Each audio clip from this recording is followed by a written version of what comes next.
তিনিটা তাপে দহি পুৰি খাই মাৰো। আমি সেই তিনিটা তাপৰ পৰিত্ৰাণ নাপাওঁ। এটা হ'ল ধন, দুটা হ'ল ভাৰ্যা আৰু তিনি হ'ল পুত্ৰ। ধনৰ কাৰণে পুত্ৰই মাক দেউতাকক মাৰে, ধনৰ কাৰণে নিজেই ধ্বংস গৈ আৰু ধনান্তৰ আশা কৰে। ঠিক সেইদৰে ভাৰ্যা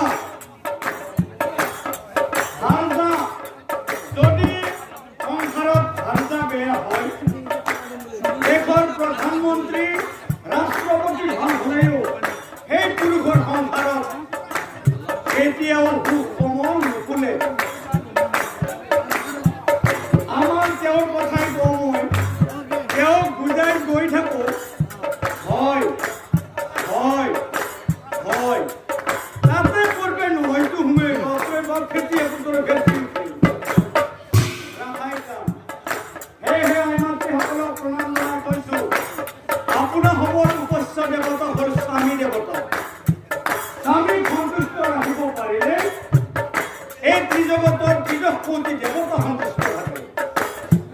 প্ৰণাম জনাই কৈছো, স্বামীক সন্তুষ্ট ৰাখক আৰু নিজৰ জীৱন তথা পৰিয়াল তথা সমাজৰ উন্নতি কামনা কৰক।